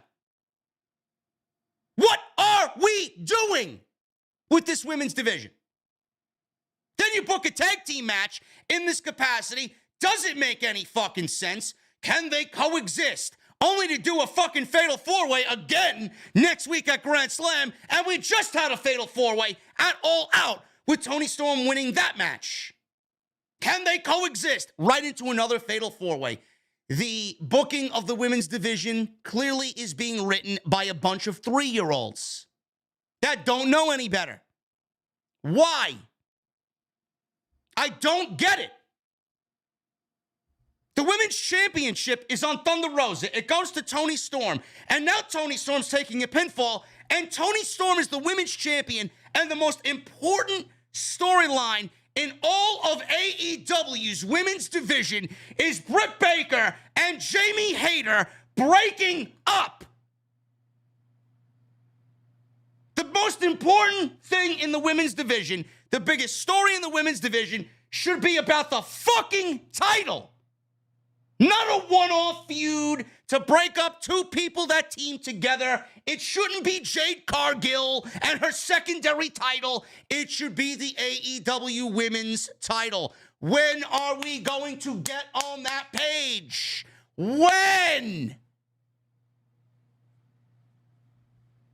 You did it with Rosa. You did it with Riho. You did it with Sheeta. Now we're doing it to Toni Storm, who legitimately is one of the most accomplished women in the fucking world in this sport, and she's second best to a fucking Jamie Hayter and Britt Baker feud. Great job there, TK. Great job. Great job. Nothing in this division will feel important unless we have somebody else taking over the reins and booking the fucking division the way it needs to be booked. Champions should not be losing on national television in a non-title match. They shouldn't. So as far as I'm concerned, Toni Storm is set to defend the title against Serena Deeb, correct? Or is that not going to happen? No, we're just going to get a fatal four-way next week. We just got a fatal four-way all out. With who winning? Is she going to remain champion? Or are we going to put it on somebody else to make Jamie Hayter and Britt Baker the number one story in the women's division? The fuck did you give it to Toni Storm for then? Nothing makes sense. Nothing. Do better. Rampage. It's not live. I may just go live after SmackDown's over. This is a missable show. Matt Hardy versus Darby Allin. Penelope Ford versus Willow Nightingale. Yawn. I may take a fucking nap. Are you fucking kidding me? Ethan Page versus Danhausen and Samoa Joe. Here's the Ring of Honor shit on AEW television. After I complain every fucking week, it just happens more and more. Samoa Joe defending the Ring of Honor television championship against Josh Woods. It's great to see Samoa Joe on television. I don't give a fuck about Ring of Honor until Ring of Honor gets a fucking TV deal. Get it off my television. I may go live after SmackDown is over. It'll give me an extra hour on Destiny 2. Grand Slam next week. Loaded show. Moxley versus Danielson for the AEW World Championship. Swerve In Our Glory versus the Acclaimed. AEW Tag Team titles. Toni Storm, Britt Baker, Athena, and Serena Deeb for the interim AEW Women's Championship. Who cares? Who cares? Watch them give it to Britt. PAC versus Orange Cassidy for the All-Atlantic title. Excellent show. Jamie Hayter, by the way, should be the one to take down Jade Cargill. Get it to 40-0, 50-0, whatever the fuck you want to do. Jamie Hayter taking that title off of Jade is the right way to go. AEW Rampage Grand Slam on Friday. Hook will be going one-on-one. Actually, no, he's not going one-on-one. He's teaming with Action Bronson against Angelo Parker and Matt Menard of 2.0. Main event. Bryan Danielson, Chris Jericho. This is the final semifinal match to see who wrestles Jon Moxley in the main event of Grand Slam next week for the AEW, the vacated AEW World Championship. I thought this match was better than their match at All Out. I thought this was excellent. Better than their match at All Out with a livelier crowd in Albany, which is surprising. Albany over Chicago. You couldn't get a peep out of those fans in Chicago. They were just fucking putting me to sleep. Bryan and Jericho weren't putting me to sleep. It was the fucking Chicago fans that seemingly didn't give a shit about what Jericho and Daniel were doing in there. So, I thought this match was better than their match at All Out. And they told a really great story here. But I'm not surprised by that because it's Chris Jericho and Bryan Danielson. Two great in-ring storytellers. Love the fact that also Excalibur said that Bryan Danielson has never beaten Chris Jericho in his career. I also like the fact that this thing was set up basically as Blackpool Combat Club versus Jericho Appreciation Society, and they basically had blood and guts. Not basically, they did have blood and guts. And now they're in this tournament vying for which group is going to be representing the AEW World Championship. And it ended up being the Blackpool Combat Club wrestling for the AEW vacated World Championship. It's great. Love the way all of this worked out. So Jericho, in the open of the match, Danielson controlled, working over the shoulder here of Jericho, kind of getting him ready for the label lock.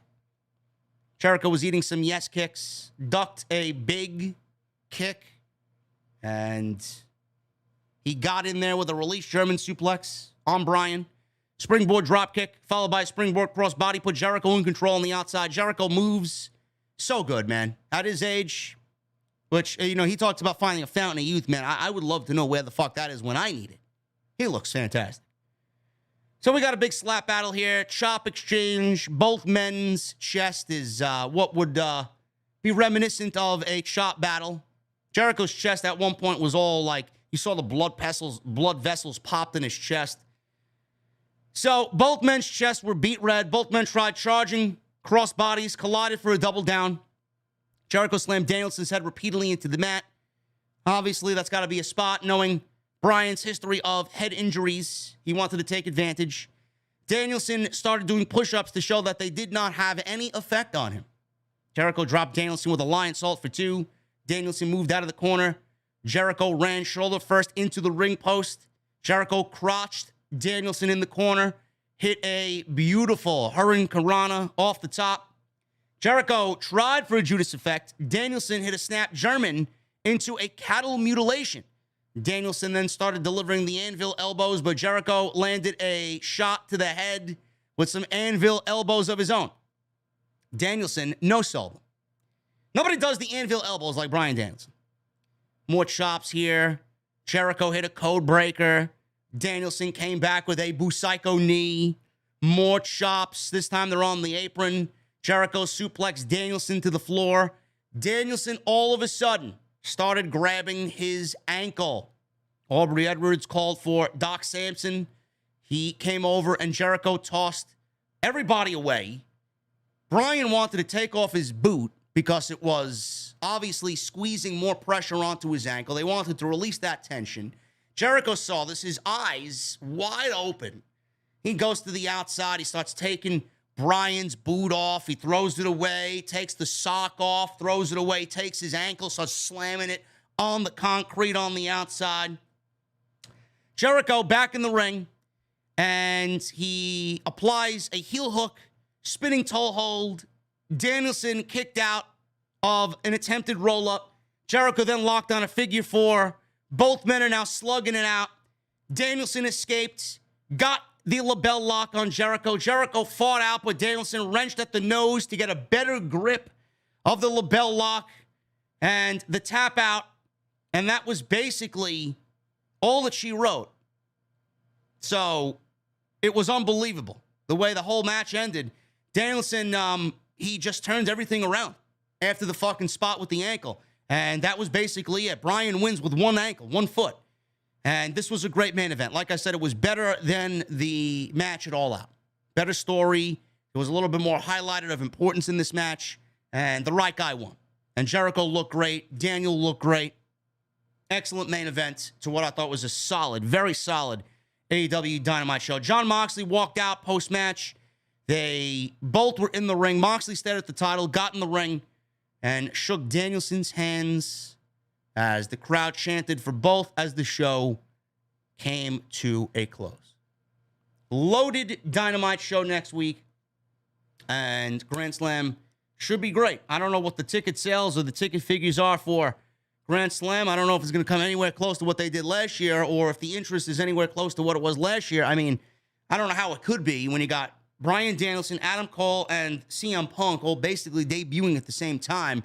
And then you're booking Bryan versus Omega for that match. And you got this Grand Slam without a CM Punk, without the Young Bucks, without a Kenny Omega. I mean, it's going to be tough to do. It may seem like AEW right now is operating under bare bones. But this is basically what people loved about AEW in the beginning.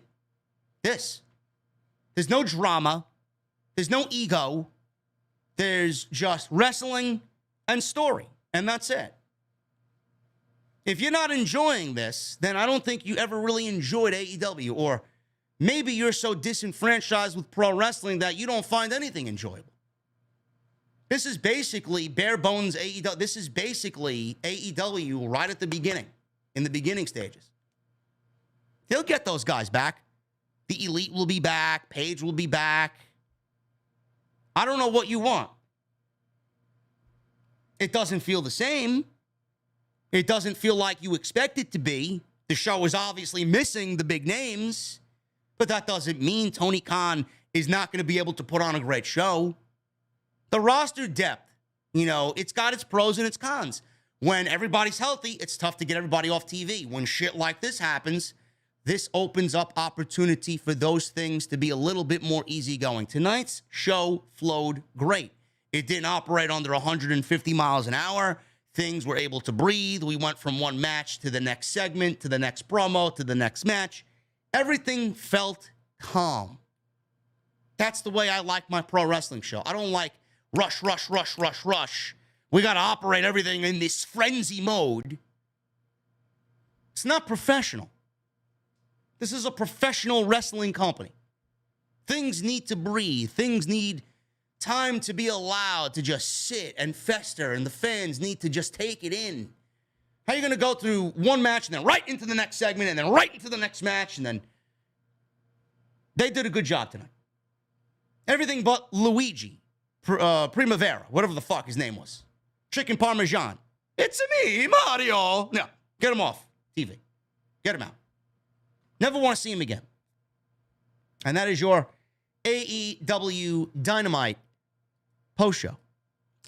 We do have one piece of news here. I did say, and we'll go over this more tomorrow in an extra, But Brian Alvarez said that everybody that was involved in breaking up the CM Punk Elite fight after the AEW All Out post-show scrum that ended up being suspended, they were eventually sent home. No one heard anything. No contact between AEW and anybody that was sent home.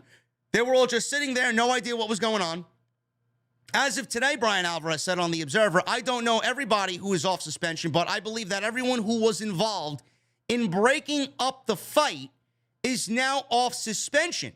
Pat Buck, Brandon Cutler, and I believe Michael Nakazawa, who was trying to break up the fight. He's in Japan right now at an All Japan Pro Wrestling show. And Kenny Omega, I believe, is doing some work with the video game over in Japan. There's some con going on over there with AEW Fight Forever being featured. So everybody that is a producer or an agent that tried to break it up, everybody but Ace Steel. Ace Steel is suspended. He may end up getting fired. We don't know.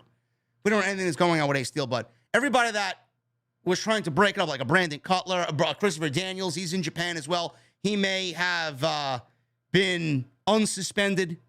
So everybody but the Elite and CM Punk and Ace Steel. Those are the big five. All of them are off TV. All of them will be suspended indefinitely. And Punk is out with a 9-month injury, so he's not coming back anytime soon. But that is it, guys. That is all the news. That is your AEW post show right here on Off the Script. Tonight, sponsored by my great friends over at Established Titles. You know, Jon Moxley and Bryan Danielson are not the only two guys vying for a title in the next week or so. You guys could actually have a title of your own. Established Titles is a project based on historic Scottish customs where landowners are referred to as lords and ladies in English. Now, Established Titles is allowing people to buy titles where you could present yourself as a lord or a lady, and you're also going to be gifted 1 square foot of dedicated land so that you may call yourself a lord or a lady. And I love this, man. I got my own plaque here. I am Lord JD from NY.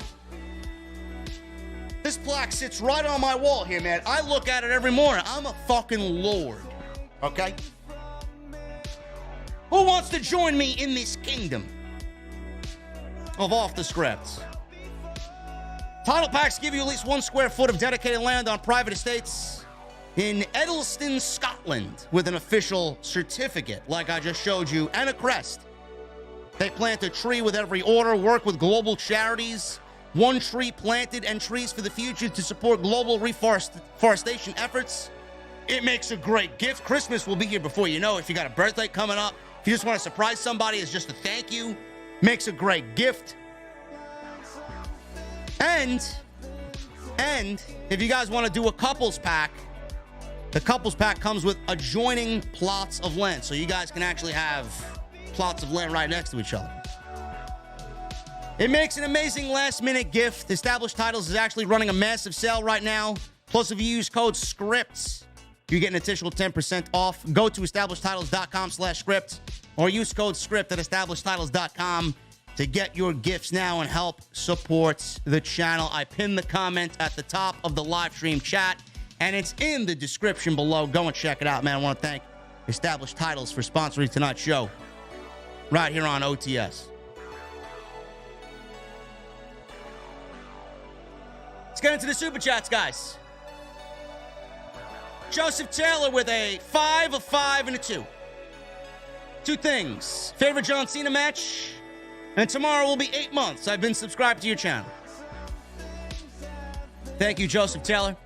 And my favorite John Cena match?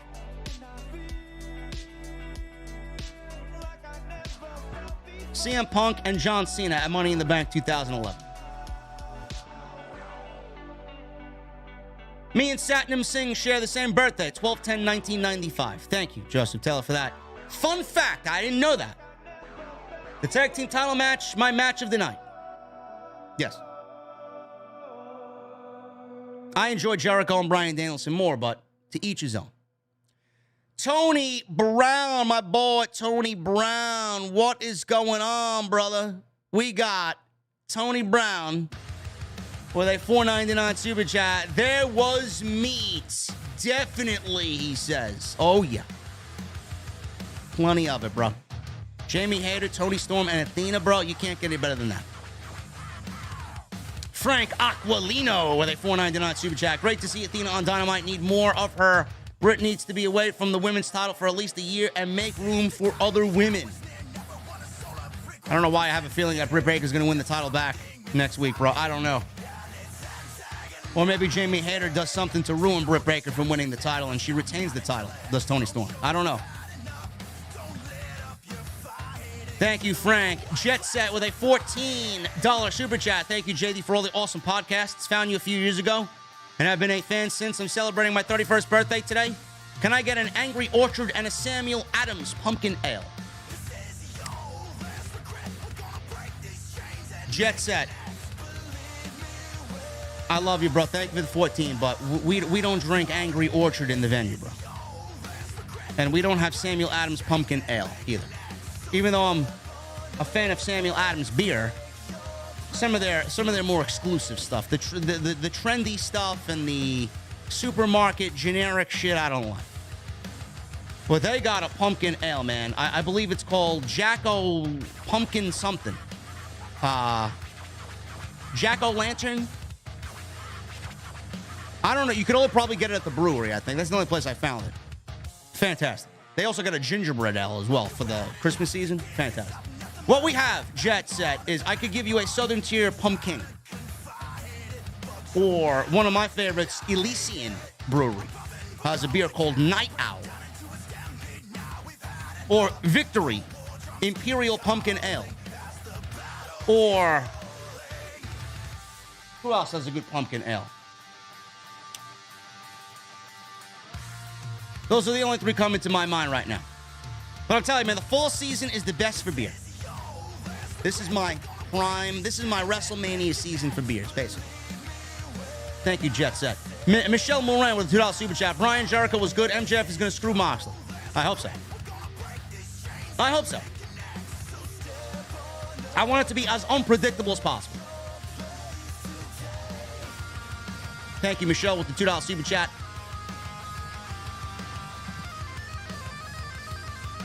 Filthy Slimes with a $19.99 super chat. An idea for Crown Jewel. Have Roman defend in a six-pack challenge against Seth, Riddle, KO, Drew, and Cross. This is the point in Roman's reign where the odds need to start being stacked against him. Also, pray for Jess. Filthy Slimes. Thank you for the $20, by the way, number one. Number two, no. No. Two things need to have happened. Number one, Roman Reigns should just give up the WWE title. It's going to make it seem worthless, but whatever the case may be, whoever gets it next is going to make it not seem worthless. Give up the title. All you got to do is go to management. Listen, Roman is the WWE champion. Monday Night Raw does not have a world champion. We need our title back. I'm not showing up on Monday night. I do what I want. I'm the tribal chief. Take the WWE title from him. Adam Pearce has to be an executive, or Triple H has to step in. Take the title away from him. Put the title on the line in the Royal Rumble. Have Seth Rollins win the Royal Rumble. Have Cody Rhodes win the Elimination Chamber. Cody versus Seth at WrestleMania. One idea. And then you could do Rock and Roman at WrestleMania for the Universal title. So you got Cody and Seth, night one, Rock and Roman, night two. Or, my idea, keep the titles on Roman. Have Cody win the Royal Rumble. Have Cody challenge Roman Reigns for the WWE title on Saturday. Have him beat Roman on Saturday and become the WWE champion. And then have Roman defend the Universal title against The Rock and beat The Rock. And we have both go their separate ways. I like that idea a lot better. And yes, Solo Sikoa just won the North American Championship. Carmelo Hayes is due for an imminent call-up, is what I'm sensing there. Zach Smith with a Canadian $13.99 super chat. Just wanted to send some love your way, JD. I've been a listener of the podcast for about 7 years now. Thank you for getting me through my custodial night shifts. Cheers from Canada. Thank you, Zachary Smith. I'm glad you find solace in the podcast while you're working, bro. I love to hear it. Anthony Hayes with a $5 super chat. Hey, JD, I was thinking and imagining about FTR and Wardlow interferes in MJF and whoever for the AEW title, and MJF wins and reunites the Pinnacle. No. Now, MJF and Wardlow are not working together at all. Again. Larry the Dog with a $1.99, a $1.99, and a $4.99. I'm a Pittsburgh Penguins fan. April, protect me, he says. Phil may be suspended, but his wallet isn't. Go, JD. And then he says, got to go. Phil caught me watching Kenny Omega highlights on YouTube and proceeded to call me an empty-minded, dumb fuck. Love you, Kenny. Larry. I love it, bro. Jabril Mohammed with a $1.99 super chat. More Deeb on my television. She's too damn good. She is excellent.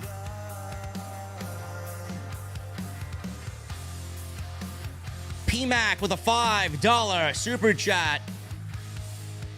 Prayers to Jesse and send my condolences.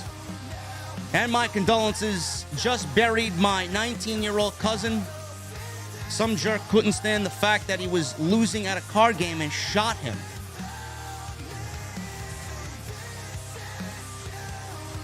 PMAC, that is fucking awful. I'm sorry to hear that, bro. I don't know what's going on this month, man. I really don't. It's one of those months. Prayer emojis for PMAC, bro. Jaxo23 with a $19.99 super chat. Did you hear that NXT Black and Gold is coming back? Yes, I tweeted about it, Jaxo. I don't know why anybody's excited about this right now. Why is anybody excited about Black and Gold coming? We don't know what the fuck that even means. After what we saw with NXT 2.0, how could you be excited about Black and Gold? We don't know what the fuck is gonna happen. I mean, I watched the show, and all I needed to see was Quincy Elliott grinding his ass on the steel post. That's Black and Gold? That's not Black and Gold to me.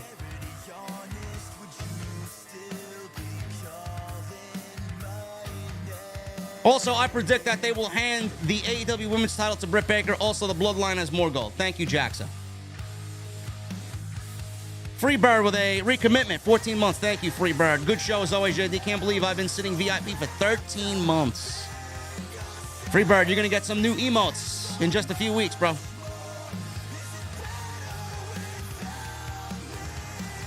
You know, I'm going to shut this music off. I want to save this for an extra tomorrow. You know, a lot of people think that Black and Gold is, all the Black and Gold is coming back because we got a fucking logo that showed up at the end of the show. The Black and Gold is more than just a fucking logo. It's Black and Gold in attitude.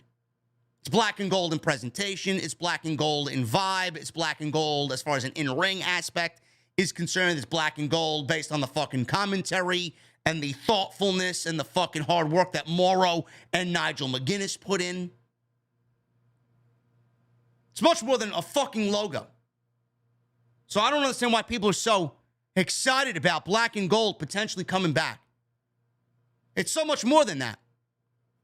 You can't have a Black and Gold inside the fucking Performance Center while it looks like a box of Fruit Loops. Can't have Black and Gold with that fucking casual, goddamn fucking smelly Mark crowd that is at that Performance Center every week. It's not the Full Sail crowd.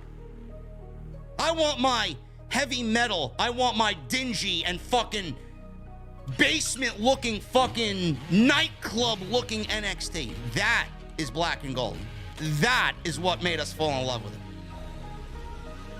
Not this overproduced, bright, fucking gotta look like the main roster vision that Vince McMahon and Bruce Pritchard wanted. That's not NXT. That's WWE being fucking WWE on Tuesday night. Basically turned NXT into Raw Light. It's not NXT. Chris with a $9.99 super chat. What's up, JD? Love the podcast every single week. I was thinking the same thing about Roman with Mania. Cody Roman, night 1. Rock Roman, number 2. Night 2. Cross beats Roman at SummerSlam for the Universal title. ECW Hardcore, $5 super chat. JD, how are your cats? Cheers from my fellow cat father, OTS for life. Excellent. ECW Hardcore. And Ahmed Gaming. With a $1.99 super chat. You're going to be at AEW next week in New York. I'm definitely going if you are. I may have a meet and greet, bro. I'll let you guys know. Patrick Palmer with a 3 months. 3 months down. As long as I get to the highest level, I'm still walking down the path of VIP. Those 3 months, I appreciate it, Patrick. And Filthy Slime, $4.99 super chat. Well, what do you do about Crown Jewel? That's one of the biggest shows of the year. They need big names. I don't give a shit what the fucking Prince wants. You book accordingly to what's on your television show. There's no big names left. You used Austin, and Goldberg is hurt. And nobody wants to see Bill Goldberg as long as you got Brock Lesnar there. I don't really give a shit. Lesnar, Lashley is the way to go. Guys, I'm getting out of here. We just came in at 2 hours. Go visit Established Titles. Go check it out. At least go check it out. EstablishedTitles.com. Code SCRIPT at checkout for 10% off. Hit that thumbs up. Thank you for the super chats, guys. Follow me on Twitter at JDfromNY206. Twitter, Instagram, TikTok, and Cameo. Hit that subscribe button down below. Jedi Joker with a $2 super chat. I missed your $5 chat. I didn't get it here, bro. I didn't get it, bro. I did not get your $5 super chat, brother. $2 super chat. He gives me, JD, you missed my $5 super chat. I'll get it on Friday, brother. I need that music on max, guys. I'm getting the fuck out of here. I'll see you guys on Friday night for SmackDown right here on OTS.